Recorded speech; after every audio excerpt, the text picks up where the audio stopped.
What is up, everyone? Welcome back to the Biblical Hitman. It's your host, Steven. Today in the studio, I have Jeremy Slate. He's a Roman Empire expert, and he's very highly educated, intelligent on the subject matter. And we're going to get into a lot of different perspectives and just a lot of different things this episode, right? To hopefully answer some of the questions from the audience pertaining to things of the Roman Empire and where we're at today. So with all that said, folks, if you're new, you're returning, you want to support the show, make sure you hit that subscribe button, like the show, share it with your friends, drop a comment down below about the things that we do get into. It's really the only place I get to interact personally with the audience. And I love all the opinions. You know, don't get me wrong here. I love hearing everyone out. So, and if you are not on the video side of things and you are on the audio, you can support us there as well on Apple Podcasts, Spreaker, and Spotify. Pretty much anywhere you can consume all your audio content. While you're there, drop a follow or a review and hit that notification bell. We post every Monday, Wednesday, and Saturday. But with all that said, Jeremy, welcome to the show, brother. Hey, thank you so much for having me. I'm stoked to hang out and chat a little bit about Rome.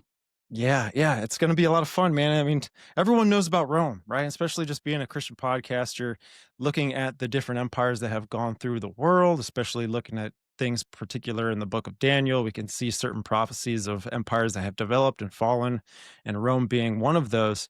And what interests me the most too, and I'm sure we're going to get right into it, is, you know, how are we seeing the Roman Empire in the modern day times today? But real quick, man, before we get into all that stuff, I'd like you to give a little introduction of what it is you do and where the audience can support you the most.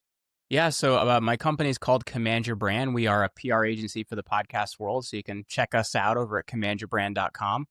I'm also in Northwest New Jersey. I live on 5 acres with a couple dozen chickens, a pig, and then my wife and I have 3 daughters. So we are very active people doing a lot of different things, and I'm very into the Roman Empire.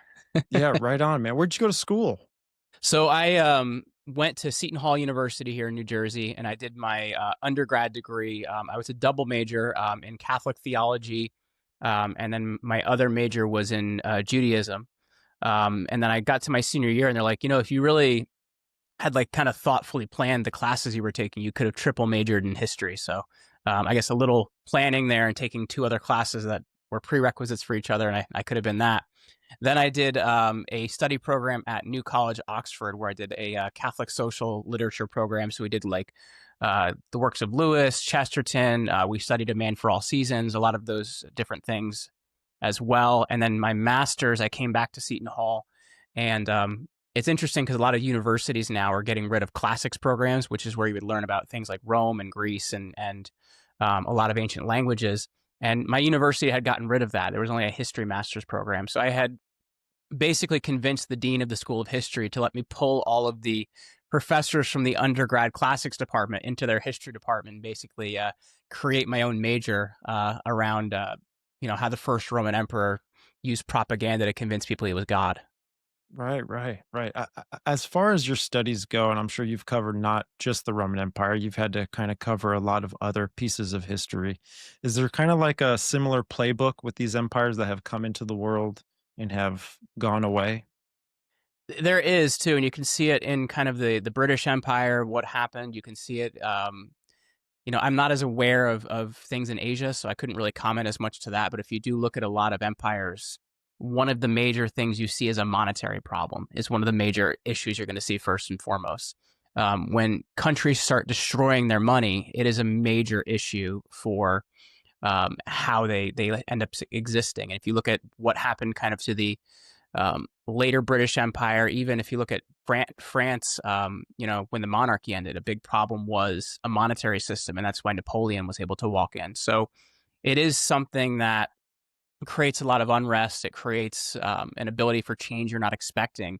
So I look at that as really the major symptom of how an empire or a country or a civilization is doing, is how is its money doing? And that's, to me, that's the major thing that concerns me right now. Yeah, well, since it concerns you, what about our modern day and our currency system? Because it seems to be fluctuating from moving from a fiat currency into, blockchain-based currency. Well, I guess there's a couple things that you could look at in that, right? Like, I guess from the blockchain perspective, I know there's the Fed Now system that came out last year, where basically they're trying to use like a federal digital currency. So to me, the level of control would be something that would concern me there, because if you look at countries like China, they're basically deciding what people can and can't spend their money on. So to me, that would be a major concern. But if you look at the monetary system we have now overall, it's inflation, and it's where we stand in terms of a national debt. I think right now, I'm going off the top of my head here, but I think we're somewhere around like $35 trillion in terms of a national debt. And the problem is the dollar you hold in your hand is losing value every single day. Prices don't really ever change that much, but the value of your dollar does. And that's why prices go up year after year. And you get the idea that things are just getting more expensive. And most of the time, that is not the issue. It's just that more money is put into circulation, more money is printed. And every time they print money, well, the dollar you hold becomes less valuable. In the Treasury, they like to call it quantitative easing. And what quantitative easing means, they're printing more money, right? They're creating a greater quantity of money. And when they do that, the dollar you hold becomes less valuable. And if you look at all the dollars in circulation now, there's different types of money supplies. There's what's called an M1 and an M2 money supply. M2 is the most recent printing, and I believe it was around 2020 or 2021. 80% of the dollars currently in circulation were printed after 2021. So that's something you really have to worry about with the value of the dollar you currently hold in your hand.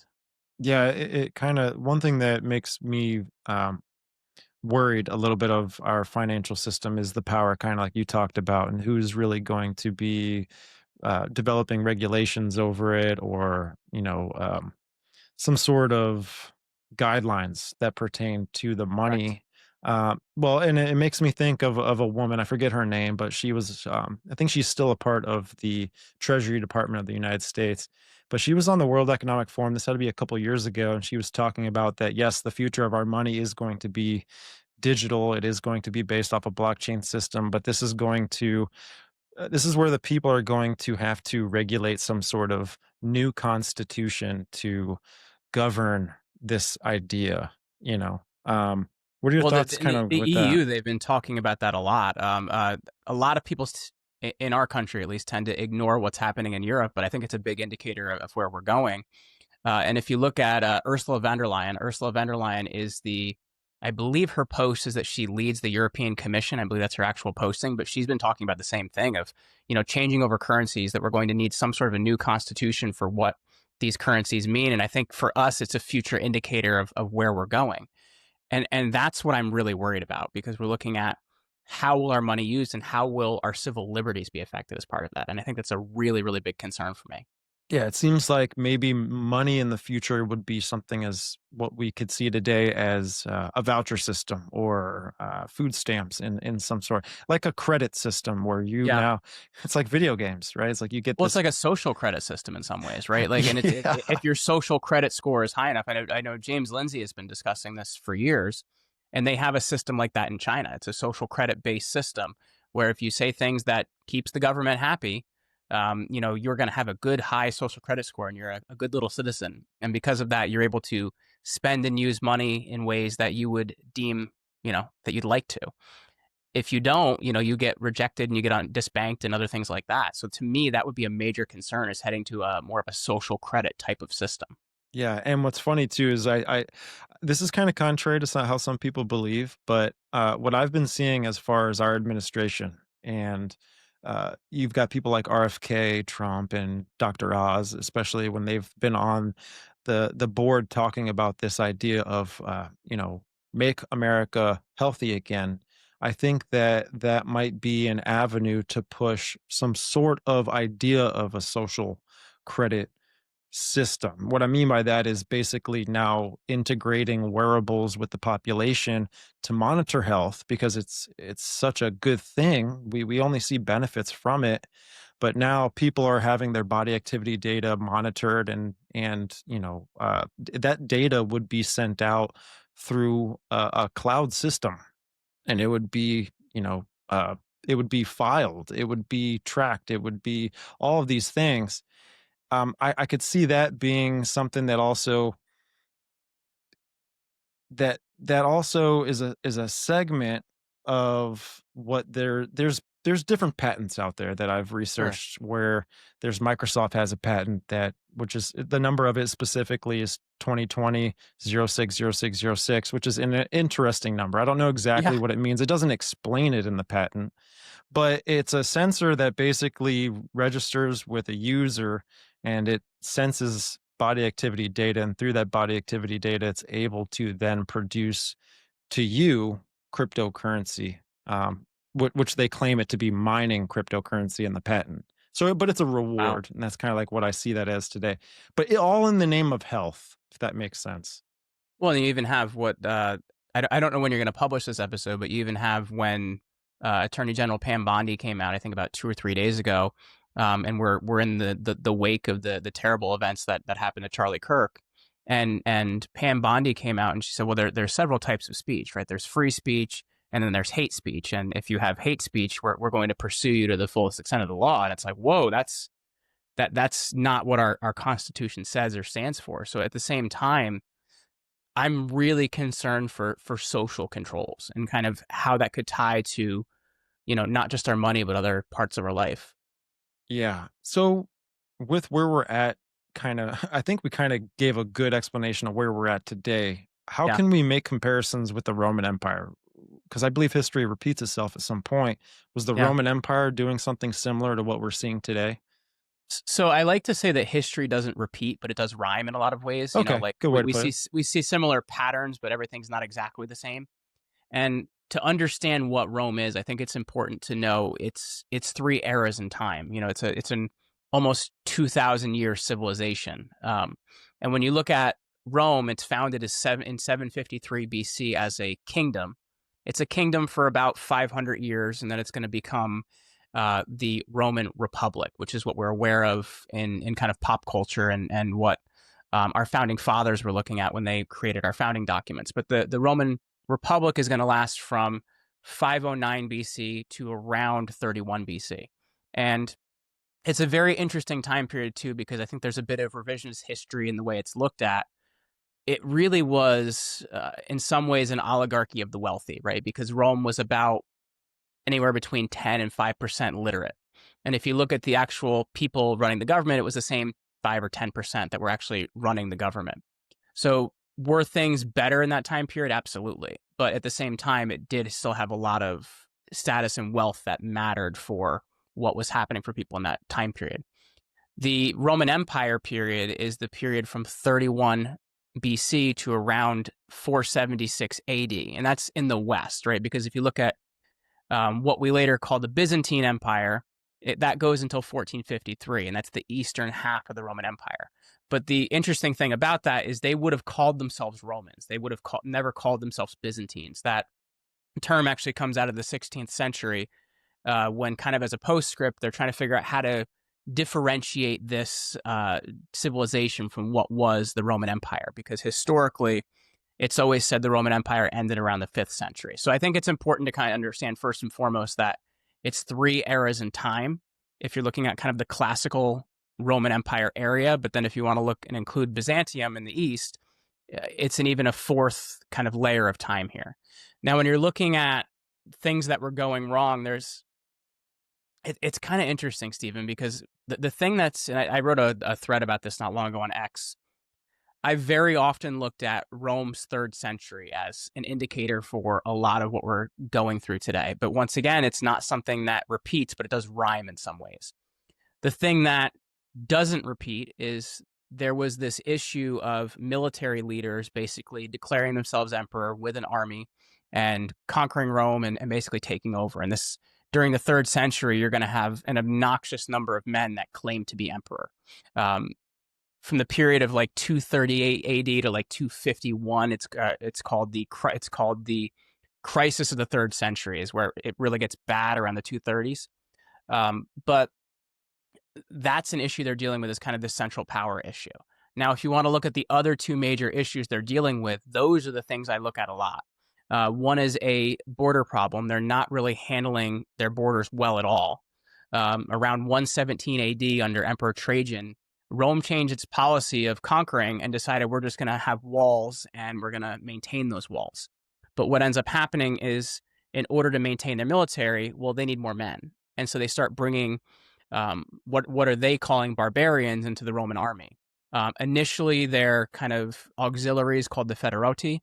But what'll happen is as a need for more men increases, well, the number of barbarians in the Roman army increases. And that army starts to become less and less and less Roman. And the reasons that they're fighting are going to change as well, right? If you look kind of in the early Roman Empire, people would have been doing things for the good of Rome. But now, as they're getting loyal to a commander, well, it's for the good of that commander and what's going to happen for them. So that's kind of one half of the issue. The other half of the issue is what we were talking about earlier, is this monetary issue. Rome starts debasing their currency a little after the time of Nero, but it tends to get really bad in the 3rd century, which is about 150 years later. As these military commanders are having to have more soldiers because that's where their power comes from, well, it starts with Septimius Severus in 193 AD. He doubles the pay of the legions. So what's going to happen is this pay gets doubled, tripled, quadrupled. And by the time you get to 284 AD, they've reached 15,000% inflation. So their money has almost no monetary value. And I guess to give you an idea of what that looks like, I actually have some Roman bronze coins next to me here. I don't know if you can see that, but that's a Roman bronze from the 3rd century.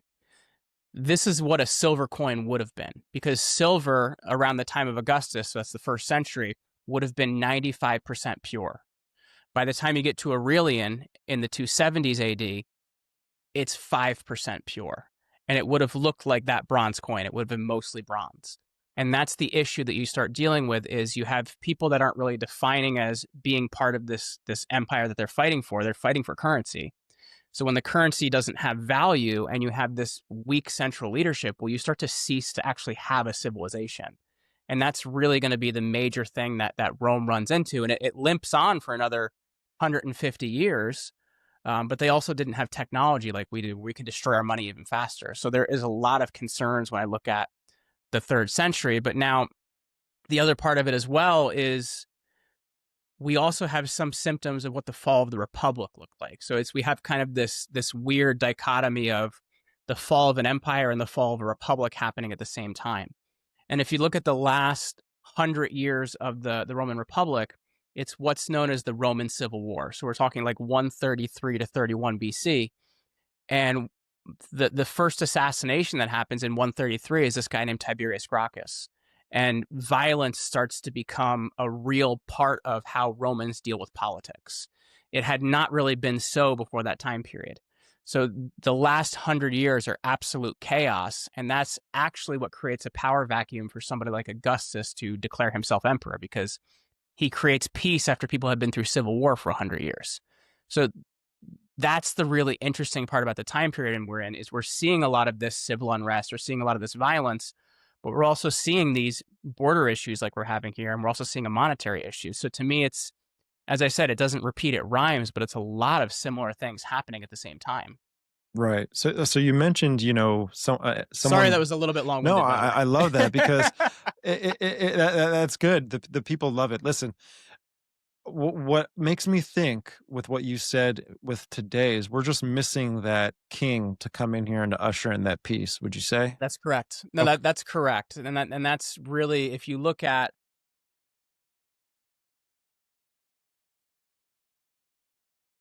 sorry, my computer just went to sleep. Oh, you're good.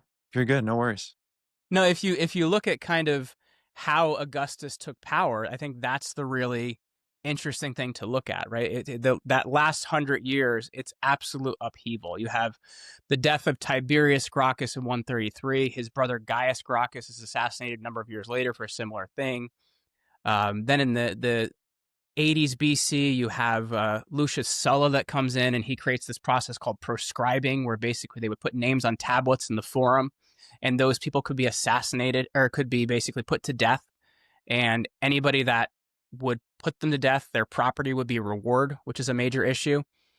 And then you have Caesar that just walks into this power vacuum, Julius Caesar. And what ends up happening is the powers that be push so hard on Caesar that he makes a lot of decisions that he may not have made had he not been pushed so hard. And that's why he crosses the Rubicon and some of these issues after that. So you have this 100 years of upheaval, and Augustus basically creates this peace. And he says to people in 23 BC, okay, I'm going to retire now. I'm not going to hold this job anymore. I brought you peace. I'm going to, relinquish the republic back to the powers that be.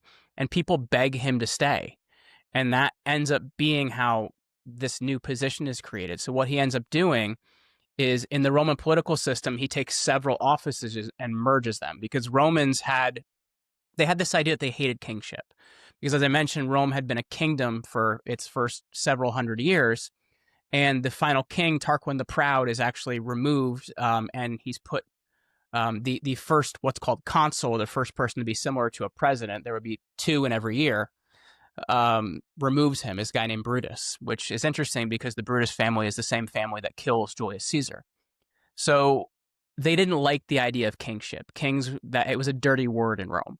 So what he ends up doing is creating a new position. He takes what would have been the Speaker of the House in the Roman Senate, a name called the Princeps Senatus, and he calls himself the Princeps. That's where we get our word prince from. And this new type of kingdom he creates is called a principate, which is quite interesting as well. And he takes several other positions, one being the power of the tribune, which is the power to veto and pass laws. He brings that power to himself. He also takes the power of the censor. So the censor is where we get the word for basically, the counting of people is one part of what they did. It's where we get our word census from. But they also had another thing that they were responsible for, and that's for removing and adding people to the Senate. They were responsible for public morals. So he takes that power to himself. He also pulls in the power of the top general. That's where actually the word that we use for emperor comes from. That name was imperator. And that's where, basically, it would be like calling him general. So that's where the word emperor comes from. Then he also pulls in this other title of the chief priest of Rome, and he takes that as well. And that's the Pontifex Maximus. So he does this kind of interesting word salad of creating this new position. I'm the prince, but I'm not your king, and pulls in all these other titles to himself to get the correct powers to do what he wants to do. Right, right. That's crazy, man. So with I know you mentioned Neuro. Am I pronouncing that right, by the way? Nero. Nero. Okay. Nero. So with a lot of the things, especially in some of the circle that I'm in, there's this idea of Satan's little season. There's this idea that Nero was the Antichrist. There's this idea as well that a lot of these Tartarian Empire structures are all Roman. I mean, has this? I haven't built any? run into that. I'm not as familiar with Tartarian type empires. So that would be kind of out of my Gotcha. knowingness, I guess. Gotcha. Well, does it resemble Roman architecture, I guess? Well, you could say there's a lot of, like, our modern architecture is very influenced by Rome. Right, You look right. at the Third Reich, a lot of what they were doing was very influenced by Rome. Napoleon was remarkably influenced by Rome when he makes himself, I guess, which is basically a king. It's if you haven't studied Napoleon, a very interesting character, what he manages to do. He steps in after the French Revolution when they've just beheaded Louis XVI, and he's basically the guy helping to lead the revolutionary forces, is what he's doing. And then there's a palace coup of the current government at that point in time that was basically like a board of directors, was the way they had set it up. And he names himself first consul, which, as I mentioned, consul is a Roman word. It was something that people would have seen as someone protecting liberty and protecting their ideals. But then what he ends up doing is he kind of drops the charade and he names himself emperor. So he's kind of named himself king. So you do see these very similar ideas through these civilizations that rise through time. Gotcha. Another thing that interests me as well is we hear this term, the Roman circus, right? Mm-hmm. And it has something to do maybe with propaganda or just controlling the population in some way or shape or form. How do empires? Because to me it seems like it's too in front of your face to put a guard on every street corner and to control the people in that way, but it's more done through media. It's more done through propaganda and all that stuff. So what are your thoughts with the Roman Empire back then and where we're at today with all that? Well, so there's a couple parts to that, because if you want to look at how Augustus was able to create the power for himself that he created, well, he created this idea of divinity for himself, right? And I think that's one thing you can look at. What he manages to do, it's And Romans had this interesting way they would have looked at gods and men, and I think it's important to understand that they would have had more of the Greek perspective where they could see gods walking among men, right? Which is not exactly the way we look at things, right? It is slightly different. So they could have thought they would have run into Zeus, in the forum somewhere and not known who it was, or Jupiter in this case, if you're looking at the Roman version. So what they could, and they also tied their family trees to these gods, right? So they would, one of the things the House of Caesar does is they say, oh, we're descendant from the goddess Venus.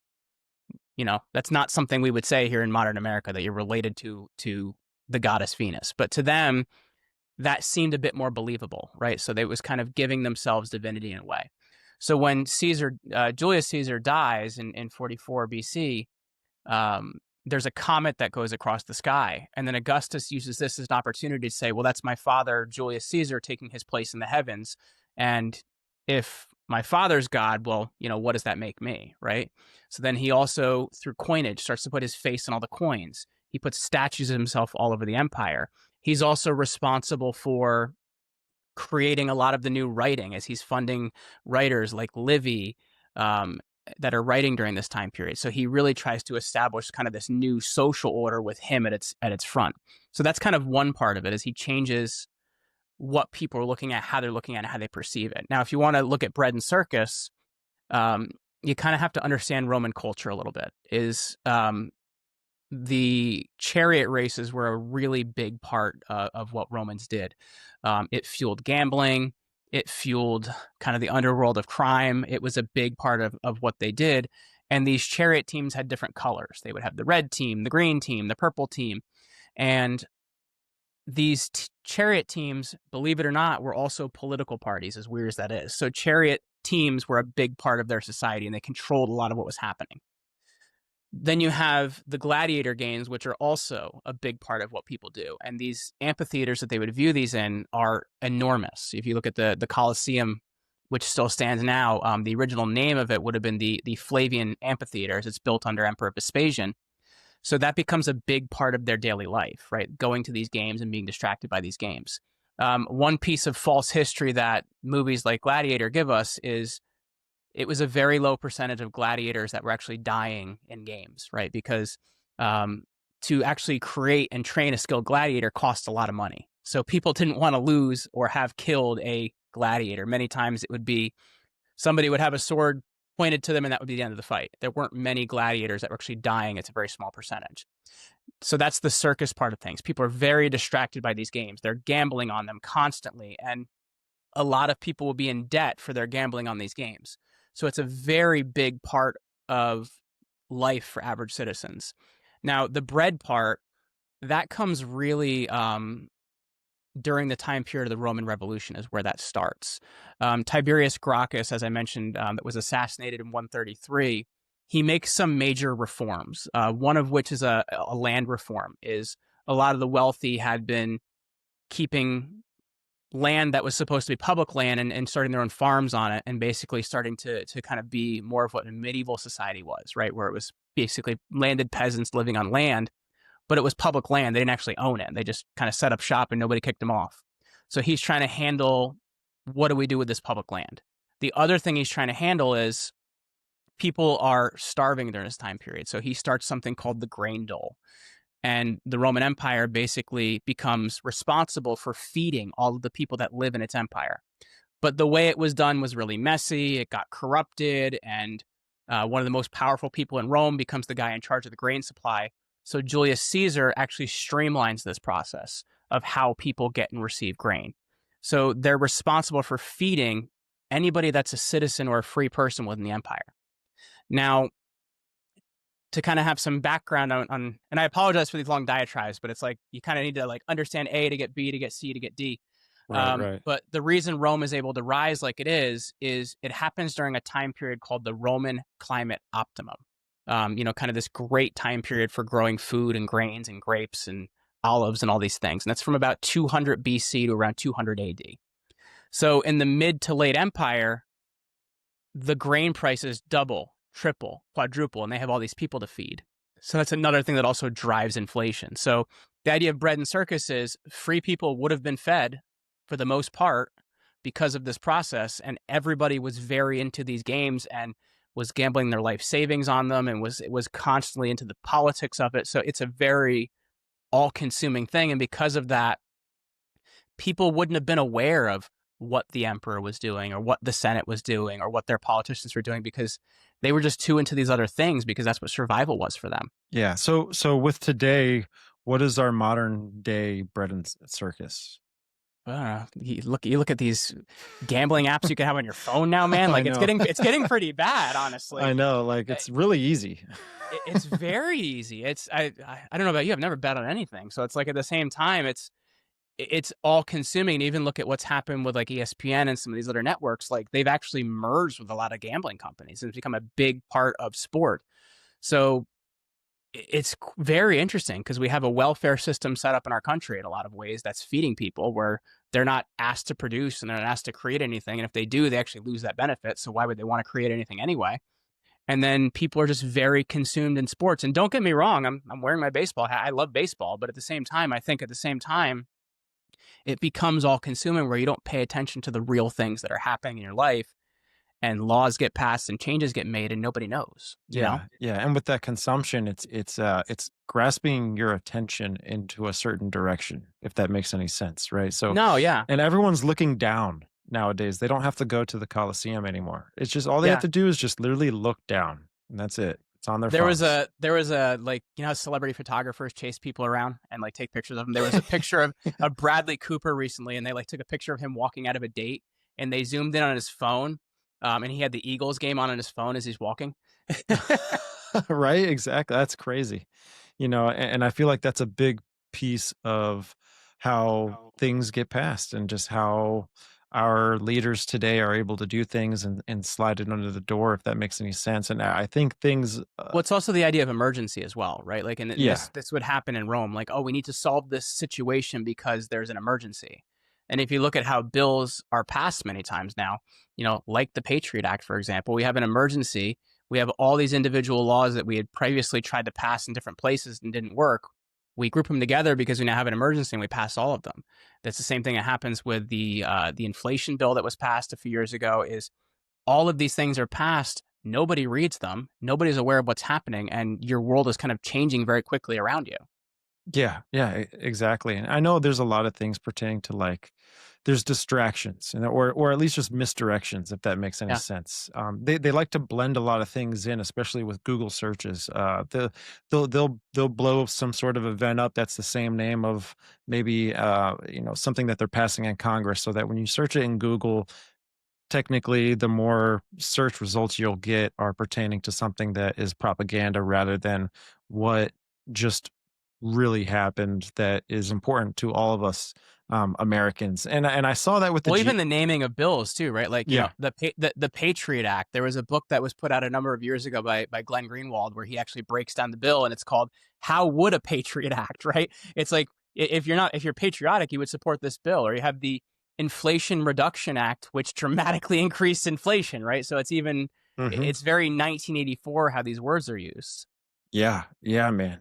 So with the state of the world it's in right now, just from your heart, man, what do you think's going on? So Yeah. honestly, I'm remarkably hopeful, right? Because I think it's at the same time, it's always darkest before the dawn, right? And I think if you look at, especially with the pandemic, um, people have been increasingly more spiritual. There's more people going to church than there have been in probably the last 15 years. So I do think in a lot of ways people are waking up, and we've reached this period of I have immense hope for what's happening in the world right now, where it's becoming harder and harder to hide from us things that the powers that be feel like we shouldn't know.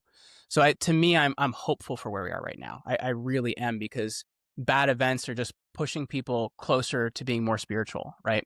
And I think that is what's really important. And there's been more influence or more importance placed on the building of families, and those are things that actually keep our society together. So I'm actually very hopeful for where we are right now, because sure, things don't look great, but at the same time, people have never been connected as we are right now. Now, the B side to that is we can't get pulled so far into those things that overconnect us, but at the same time, we have an ability to communicate and pass free information like nobody ever has in history before. Right, right. And man, I think we are in some sort of state of revival. I do. I've seen it. I've seen it with friends, especially with the Charlie Kirk incident that just recently happened. Man, what a crazy. We lived through a JFK event, if that Yeah, makes any sense, and it's really sad. And prayers and thoughts and empathy go out to him and him and his family. Everything. Again, there's a lot of conspiracy that's stirring up with all of this, and I think it's it's natural. hard because it obscures what you should actually look at. Yeah, and I think it's demoralizing people. Yeah. I think we're getting to a state to where number one, our IQs are tremendously dropping. I don't think mine is specifically, but I think others out there, and I think I'm trying not to, so I guess we'll see how it goes. you know, but I think a lot of it stems into what the school system is like right now, and we've seen kind of back in you know, what Hitler did to the younger generations, so on and so forth. I can see similarities with our generations now. Just the fact that there's maybe uh, like misdirected indoctrination going on, but it's more or less. I think maybe technology is doing it too. I think technology is just making us more dependent rather than going and researching and reading and doing all these other things that would build up our brain power. I mean, what are your thoughts with the school system today? And Well, I think there's a couple things you can say to that. First of all, have you seen the brain scans online of people that overuse ChatGPT versus those that don't? yes, It's pretty bad it's bad. of people losing brain activity. And there's a show I listen to a lot called No Agenda. It's hosted by Adam Curry, who's the guy that actually invented podcasting, and he talks about people that have these weird relationships with their AIs, and I'm like, wow, I just didn't know that was a thing, but it's apparently like a really big issue right now. As people are losing brain power from over relying on tools like AI. Like, sure, can it make us more agile and more productive? Great, but I think people are trying to use it to replace the idea of thinking. But if you want to look at our school system, I think the problem's a lot deeper than people want to admit, and it goes back a lot further than people want to admit. Because I had a conversation with somebody recently. I'm in a kind of a Telegram thread with a bunch of ancient history people, and we talk kind of about you know ancient history and how we've kind of seen things happen through time and whatever. But I feel like right now we're in a bit of a renaissance for ancient history and the classics, right? Because it's like people have never discovered this stuff, which is wild to me because of how much experience I had in it. And it's the same thing of we talked about we're in a renaissance of spirituality right now, and I see that, I really do.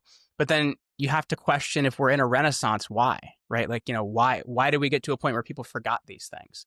And it's the same thing of why the original renaissance even happened. Well, because the dark age lost learning, lost ability, and lost a lot of these things. And that's why it's called the dark age. It's not because it was dark all the time, but literacy and a lot of these things were lost, and it's rediscovered in the 1500s and the 1400s. That's why it's called the Renaissance. So if you look at where we are now, a lot of what we're dealing with actually is the First World War and the Industrial Revolution, is a lot of what's changed where we are now, because our founding fathers were very schooled in Greek, very schooled in Latin. They would have studied the classics, but we don't now, right? We don't really study that in school. Fortunately, I went to private school, so those were things we studied. Those are part of it. I did Latin since I was in fifth grade, and all the way through grad school. But those aren't things that are part of modern academics now, and they used to be. So if you look at where our education system changed, well, it's very influenced by the early Austro-Hungarian Empire. And what they did is they needed to create soldiers, because at that point in time, they're trying to maintain an empire.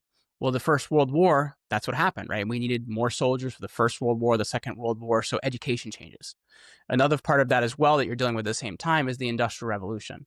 So we don't need people to think and solve problems. We need people that can work in factories.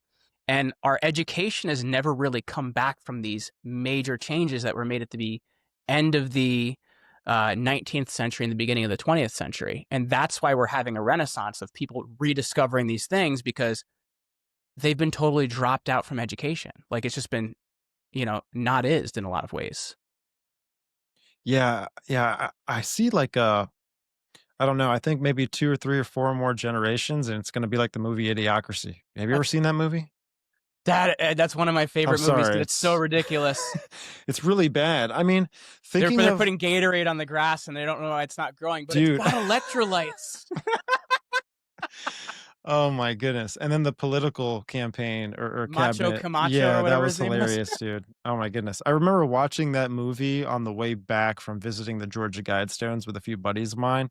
Yeah, And I was like, these kind of people are the people that are going to believe in the Georgia Guidestones. Like at least the 10 commandments that it's talked about. Again, yeah. some of it sounds pretty good, but from a moral standpoint, at least where I come from, I see it as being something a little bit more sinister than it's advertising. So, um, with with artificial intelligence, I know we covered that a little bit. Is there anything that rhymes with, what artificial intelligence is to the people today with something that may have been to the people back in the Roman Empire days? I don't honestly don't think there really is anything that rhymes there. I think this is something totally new. And yeah, I wouldn't know how to make a comparison there. It is something totally new, and that's why history rhymes and it doesn't repeat, because you do get kind of new things that are introduced in every generation. So to me, that would be the major concern, because Roman emperors would have loved to have something that's a control mechanism, such as AI can be. And that's the thing I look at it for, because do we use AI in some places in our business? Absolutely. It can make you more efficient. But I think for other people, it becomes a prison. And I think that's the thing that really concerns me. Hmm. Gotcha. So, talk to me a little bit about the paganism back in the Roman times, right? And we could see Roman paganism, rhyming with all the other empires in the world and their Yeah. paganism, all the way from Babylon, ancient, Mesopotamia, the Medo-Persians, and then Greeks even. So, I mean, what are your thoughts with all that, with the Roman Empire and everything? So I think you have to understand, first and foremost, when you look at Rome as a civilization, they looked at religion and politics as the same thing, right? For them, there was no difference between the spiritual and the temporal. And in modern America, we really do have a difference between that in a lot of ways, though a lot of our laws and things are very Christian influenced. You could be another religion, and that's totally fine. Um, Rome was very permissive in a lot of ways. It did allow other religions to live in its lands. It did borrow from other religions. But the idea of monotheism didn't really make any sense to them. It was something that was very confusing to them. And there's these periods throughout time in the Roman Empire where you and I were talking about this bit before we started recording. When things aren't going well, where they're like, all right, let's blame those weird people, or the Christians, like, because they're a low percent of our group. And that's when you would have these terrible things that would happen to Christians. You have persecutions that happened under Nero. There's a great fire in 64 AD. There's a chance he could have started it. There's a chance it started on its own. He doesn't know what else to do, so he blames the Christians. And you have this first major persecution that happens of Christians. You have in the 250, I think it's 249 AD under Emperor Decius. They're going through this climate change that I mentioned is happening, and they're also dealing with barbarians on the border. So he has this great idea. How do you combat climate change? Well, obviously you persecute Christians, because that makes a ton of sense. So you have this second major, well, not second, but you have an additional major persecution of Christians that happens. 30 years down the road in 280, you have things aren't going so well again. You have this emperor named Diocletian that tries to figure out how to fix things, and he can't solve them. So what does he do? He persecutes Christians.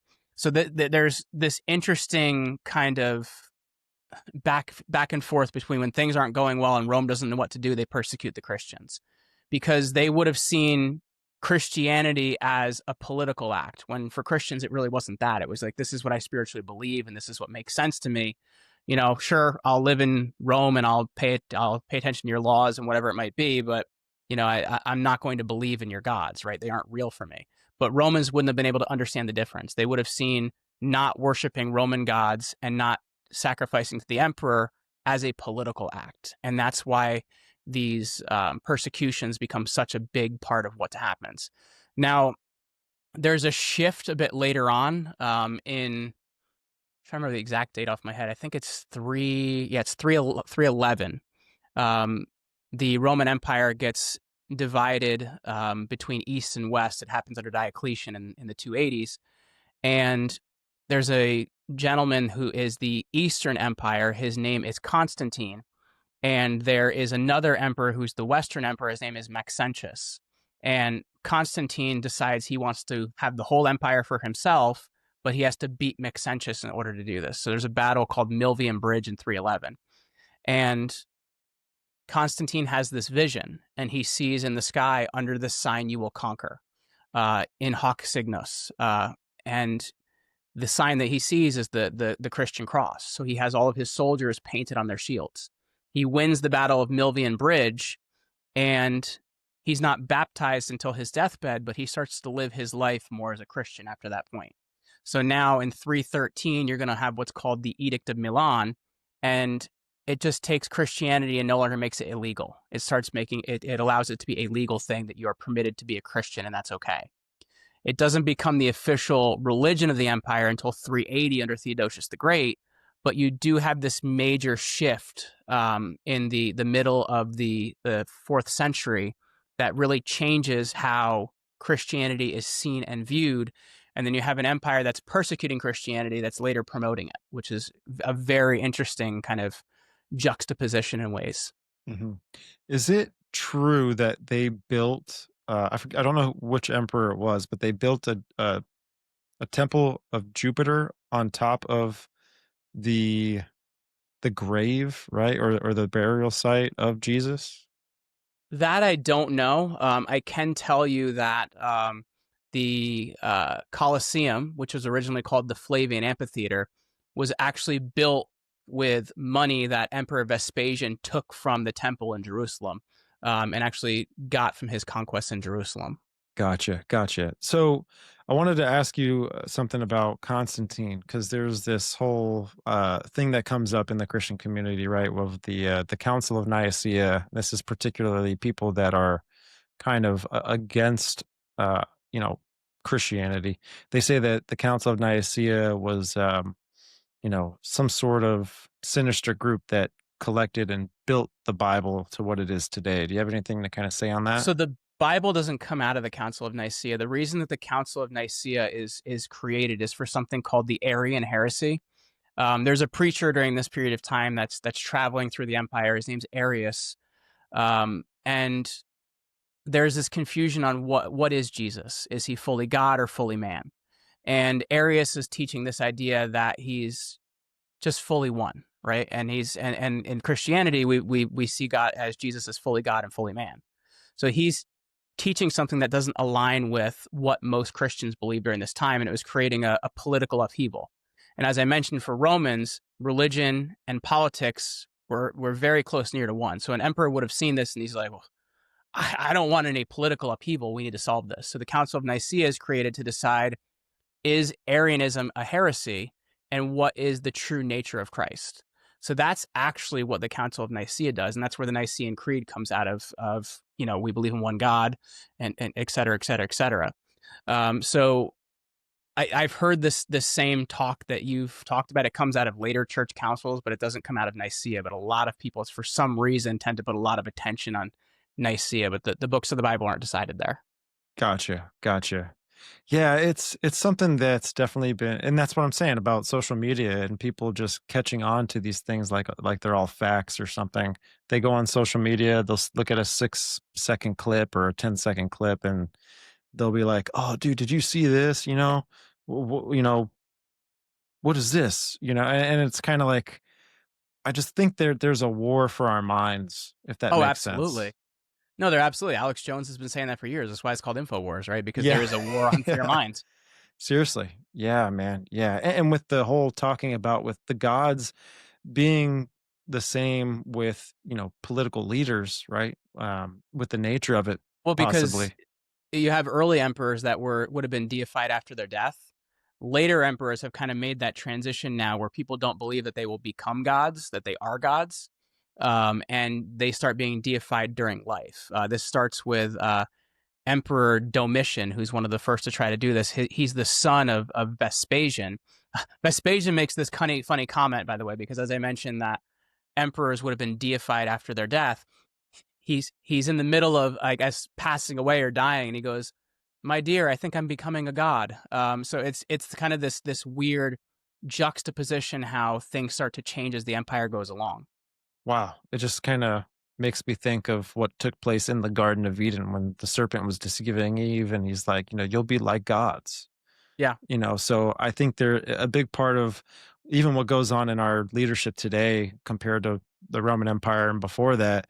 there was this apotheosis ritual, and maybe it's not so much of a ritual today, which I think it is every 4 years. Don't get me wrong. We have the architecture there purposely, in my opinion, right? Like we've got it there. We've got the obelisk, the dome. We're doing Yeah, ancient Osiris ritual. Underneath the Capitol building, you've got the crypt of George Washington, which means he does die. He goes into Tartarus, and then yeah. now he goes up into the sky with the gods and Zeus and all these other people that are up there at the top of the Capitol building.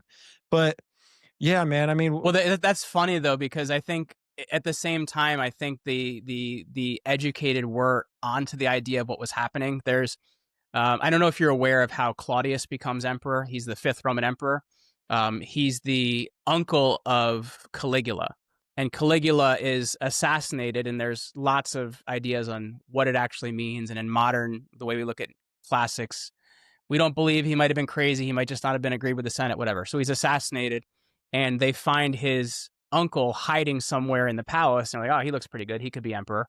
And they name him to be the next emperor. So the writer Seneca, who's writing along this time period, um, he writes of the, rather than apotheosis, what he calls the pumpkinification of Claudius, because he's kind of like, oh, well, he was so unqualified. I guess he's going to become a pumpkin when he dies. So I think to some extent, there was some awareness of how ridiculous this was. yeah, yeah. I I want to ask you something that may tickle your curiosity, or you might actually have something really good to say about this. But where do you think these gods come from? Because we talk That's about it. We talk. that's a really good question. That's a really good question. I don't have a great answer for you. Because I think there's different viewpoints on it, right? Like there's the viewpoint of, in Christianity, God brings freedom and God brings grace and a lot of these things. But if you look at kind of an ancient religion, in a lot of ways, it brings control, right? So it's like you have to wonder that there's so many different angles you go. I feel like that debate could be weeks on end. So I feel like it's hard to say, Mhm. because you even look at somebody like Julius Caesar. He wins the election, and I forget the year. It's around the year 60 or something like that, like likely a bit earlier than that. But he wins the election for. By the way, they ran for election for this office, which was chief priest of Rome. He was elected to Pontifex Maximus, and there was often questions if the guy was even believed half of what he was talking about. So at the same time, you have to wonder if they realized that they were controlling people, what they were doing, right? It's something you really have to wonder. Like, if it brings more freedom, well, to me, that's something. If it brings more freedom and more grace, well, then there is a spiritual aspect to that. But if it brings more control, well, you have to wonder where that came from then. Mhm. Is there a flood myth with the Roman mythology, or? That I'm not aware of. The person I would recommend you to read if you want to find out more about that is, there's a book called Religions of Rome by Mary Beard. Um, I don't know offhand if they had a flood myth, but if there is, it would be in that book. Gotcha. Because I know the Epic of Gilgamesh, which is more of a Babylonian myth. They did have a flood myth, which does match up with certain things biblically. Yeah, yeah, there's a bunch of flood myths, man. I really think it was something. I mean, I'm just a Bible believing guy, so I believe it did happen. And there's a lot of geographical evidence that we could see that something catastrophic did happen. But what makes me think of these gods, right? The whole ancient gods idea, and why paganism was something that was flourishing around the world, and controlling most of the world at some point, and it still is today. I just think it's through like the lens of corporations and businesses now, Yeah, and nations. But I think that before the flood, in the antediluvian period, there was a time where these gods had some sort of contact with humanity in some way, shape, or form. There's a lot of stories that talk about sky people, Anunnaki. I mean, there's so yeah. many different names for the category of these individuals that had intermingled with, our species, and then developed some sort of race from that copulation. And then I mean, the Bible talks about it too in Genesis 6. It's where, the sons of God come down, take themselves wives from, the daughters of men, and have bear children with them. And these children were men of renown, heroes and mighty warriors of the world. So it makes me think that maybe because of that narrative, that's kind of how we have articulated or fabricated this pagan religion today. I don't know, because it seems like it's a war right now. It's not only a war Yeah. for our mind, but it's a war between one god or many gods Right. in some way. No, it definitely is, because it's like your God can also be money. It can be so many different things, and Hmm. I think it's people wanting to think that there isn't something bigger than themselves, and there's kind of only one life. I think the thing that's interesting about it too is you can also look at, even within, you can look at even the medieval Catholic Church as well. Like, power can also be something that absolutely corrupts, and there's what's called the Albigensian Crusade, and I believe it's around 1300. I don't remember the exact year offhand, but the Pope invades the south of France, and they kill upwards of 1 million people. And to me, that's not something that's done because God wants it to happen. I think it's somebody that becomes too political. So I think at the same time, there is corruption throughout history as well, and men that want power. And I think it's kind of across the board, right? Yeah, yeah. And so I want to end it off with this, man. Just one little last thing before I'll let you give a message to the audience. So, well, who was it that looked up into the sky, saw a comet, and kind of developed Augustus. Augustus? Okay, so with He, the he idea, he sees a comet go through across the sky, and they're celebrating the death of Julius Caesar. Well, not celebrating, they're okay, remembering the death of him. And he says, "Oh, there goes Augustus. He's not the son of Caesar; he's the adopted son. He basically, Julius Caesar in his will has to give all his stuff and his titles to somebody, so he picks his grandnephew, Gaius Octavius, who will later become Augustus. So he's trying to find these things that will tie him to Caesar. And he sees this comet go across the sky, and he goes, "Oh, he's going to heaven there." And because of that, and he's God, well, what does that make me? And I think right, that's an interesting thing to consider. right. So through the time that we're in today, I see there's a few things that made me think of the fact that we're being kind of conditioned to not only Apophis being entering into very close to our atmosphere, which will happen in 2027 or 2029. This is an asteroid.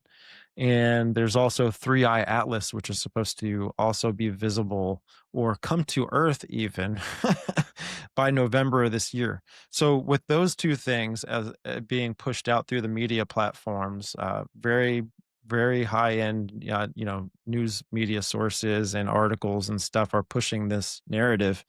I'm expecting to see something as far as the lines of someone pointing to it and maybe developing this narrative to control. If that makes any sense, because Well, that's no, kind it of does, because you look at silly things like Y2K.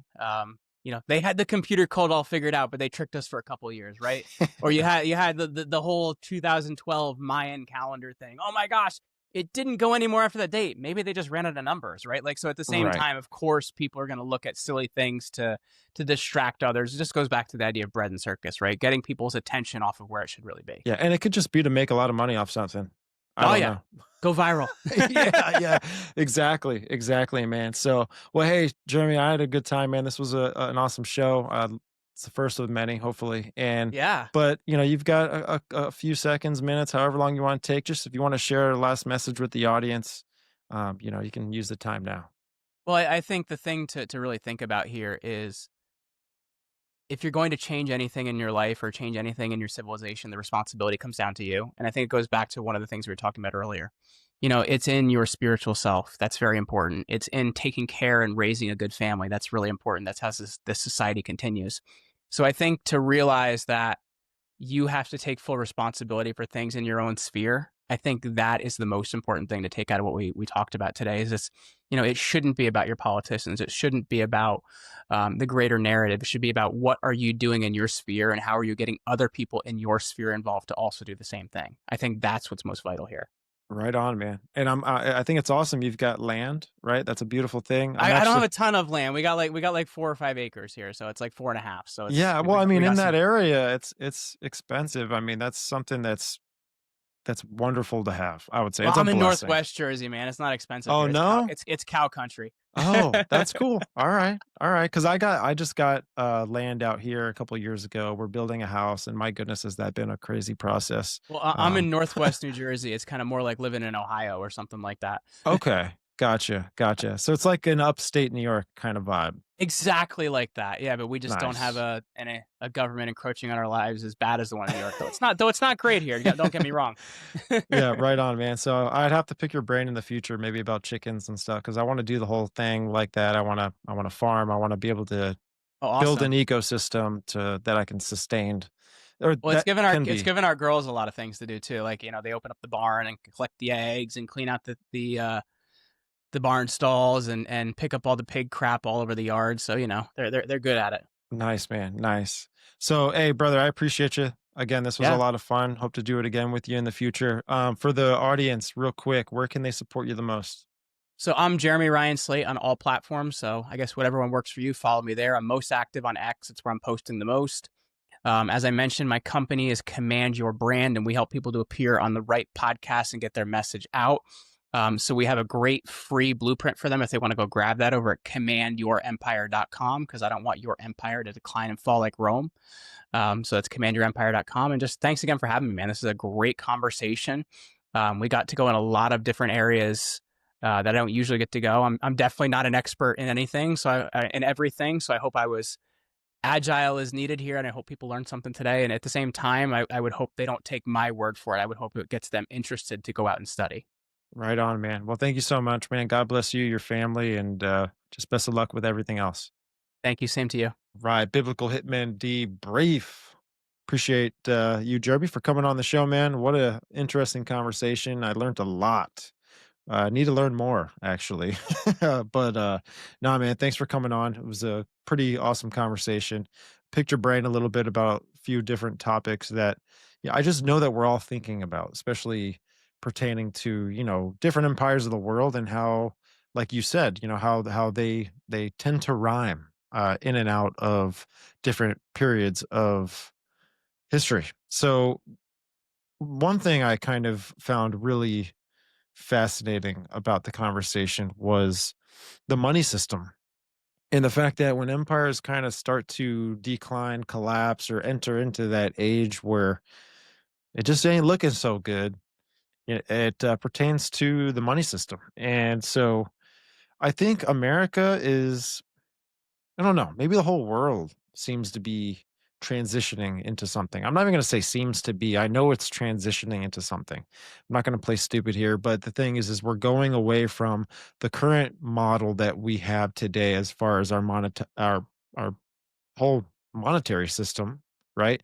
And we're going to go to a different digital currency system. This screams, folks, mark of the beast. It's not just me that's talking about this or screaming it from the hills, just trying to, in a way, warn people because when things get electronic, it's out of our grasp. I'm sorry, it's completely out of our control.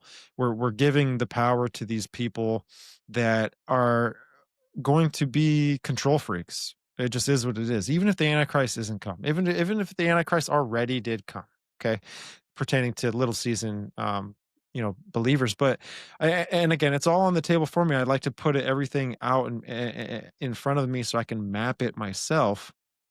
And I just like to run the multiple scenarios, if that makes any sense. But pertaining to the money system that we have today, man, the blockchain is a scary thing because number one, it records everything. Everything's time stamped. Everything is logged. There's no getting around. There's no sliding the money under the table. Like how it used to be back in the day. Everything nowadays is credit cards. Everything went from being tangible items, coins, maybe silver, gold, whatever it was, and it just seemed to get to a point to where it was backed by these things, but then it became kind of paper, and then after that, then it started becoming credit cards, and it started going from credit cards to being our cell phones now. I use my phone to pay for stuff. Okay. I go to the store, I double tap the right button on my phone, and naturally with my right hand, I scan it every single time. Now, some places don't take those kind of scanners, and I think more will develop to that. That'll be a mandatory thing where paying with our phones is going to be maybe the new dollar in the future, right? There's a precursor to everything. I think that this is just another precursor to them trying to put technology in the body so that you can buy and sell. I think that is something that is moving into the future. It's definitely a part of patents. Why is it a part of Microsoft patents? Why do they want us to mine cryptocurrency based off of body activity data? And the patent is numbered 060606. You tell me, folks, what is going on here? This is wild. This is prophecy in my eyes. Okay. And now here's the other flip side. Are they doing this purposely to fulfill prophecy? Sure. But does that make a difference? Like I feel it shouldn't make that much of a difference. I feel that if the people here, the elites, the people that are running things, the evil people are following the Bible like a playbook and things are obvious to us as it being prophecy, would that not be the prophecy itself? That's just kind of my way of thinking, right? I think that God's telling us how things are going to happen. He doesn't tell us exactly who is responsible for it being done. But we can watch and see these things, be sober and be the women and children of the light. We're not of the dark, so we won't be kept in the dark with these things, but we're to watch and to be that light of the world and to prophesy and to preach this to people, right? I think in the end times as well, especially with that atmosphere that we feel in the air, it's definitely screaming that there's something going on, some sort of spiritual battle. Something is taking place in the spiritual realm. We can't see it, but we can sense it. We can sense it. It's almost like when before the storm is coming, you can smell it, the water in the air building up, right? So I think that Jeremy laid out a lot of interesting perspectives because we need to look at how history played out and we need to look at the protocols that may have been followed from people in our past and understand that the people the present day today things don't change too much. I like how he said that it rhymes rather than it repeats itself pertaining to history. I agree with that. I'm just in the medical field, so therefore I kind of go with that saying, right? That history repeats itself. You have a heart attack once, you're gonna have a heart attack again. It just is what it is. Um, and but I'm seeing how nothing has really changed under the sun. I see Ecclesiastes 1:9 just smacking hard right now, right? We can see that even though these empires they rhyme, nothing has changed under the sun. It's still humans are still the same. We're just people at the end of the day. We don't change too much, right? Now, I will say this one thing that we did kind of get into on the podcast is the term idiocracy and that movie, hilarious movie, folks, go watch it. But it's definitely going to be what's coming in the future. You got to be twisted if you don't think this is something that's not going to happen in the future. People's brain waves and activity are getting affected by ChatGPT, Grok, and all these AI platforms. People are being so dependent on technology for not only answers, but to do things that they should organically be wanting to do, right? We're living out of mom and dad's fridge way too much. And people need to get casted out of the house to learn how to fend for themselves, if that makes any sense. I think we need to start building some strong backbone as far as how we should stand up for humanity and these things that structure humanity, and that's knowing how to farm, that's knowing how to clean water, that's knowing how to survive and to fend for yourself.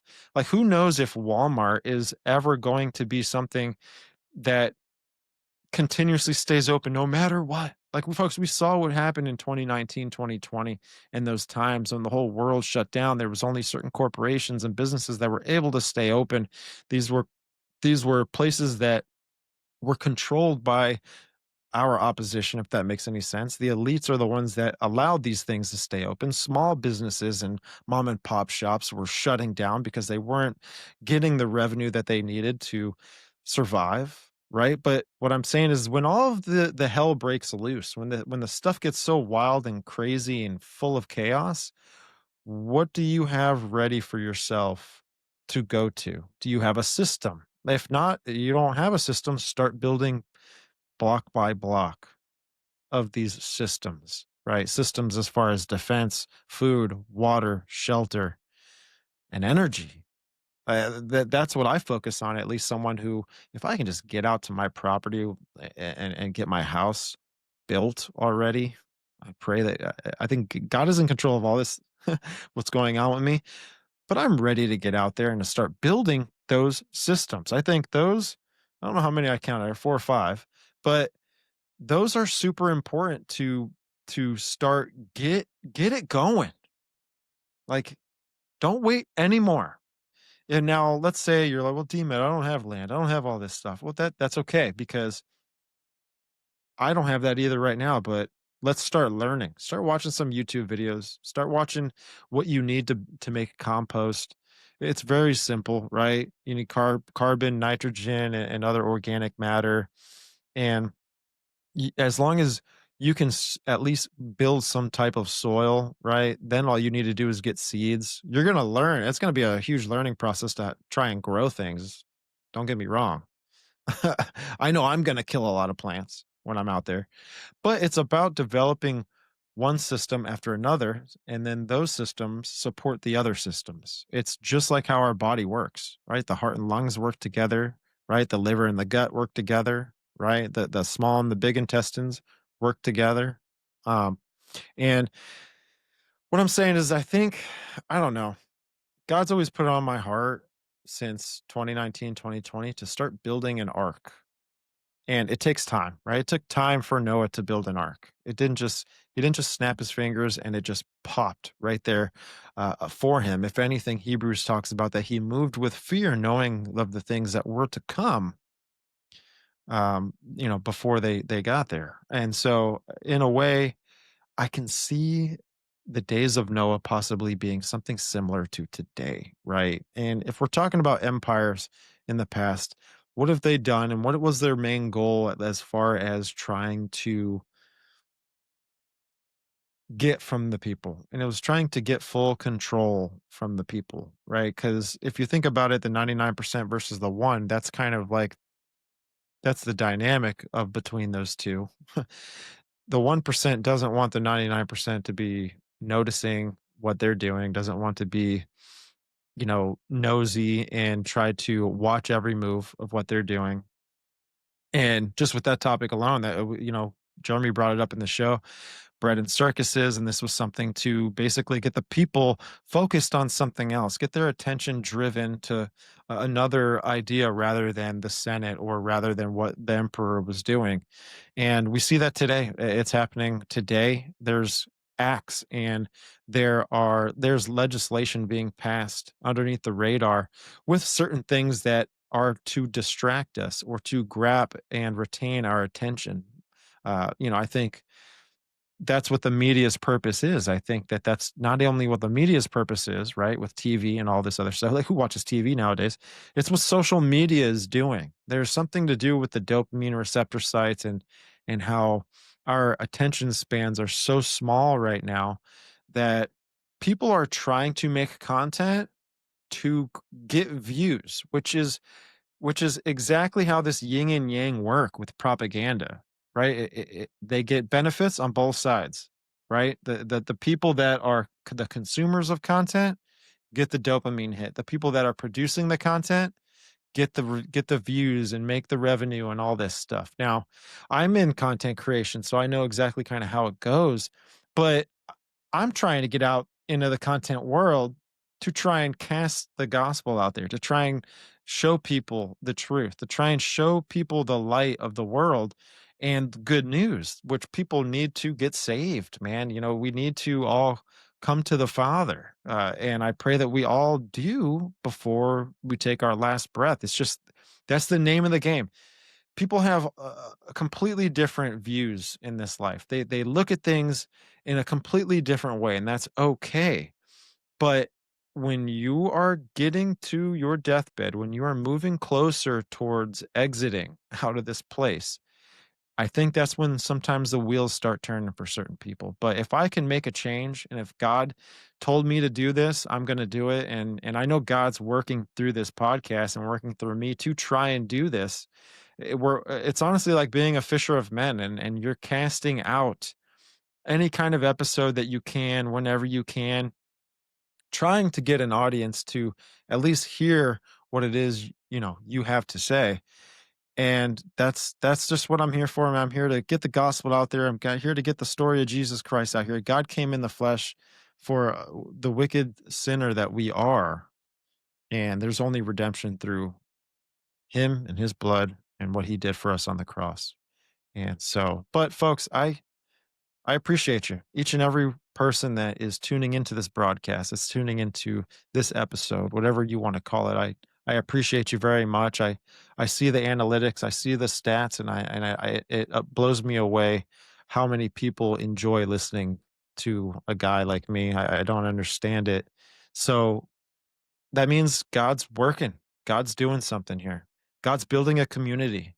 God is building uh, um, his kingdom off of different platforms, and I love that very much, and I love that I'm not the only one. I love that there's other podcasters out there that are using their voice and trying to get out the good news, and I think that's in the times that we're in, that's the most important thing that we could be doing, man. But folks, I love you. I appreciate you. Thank you for tuning in so much, so much. Seriously, if I knew each and every one, I wish I had a whole list. I wish I could just name everyone that I appreciate so much. But folks, if you stayed tuned in to this episode this long, I appreciate you.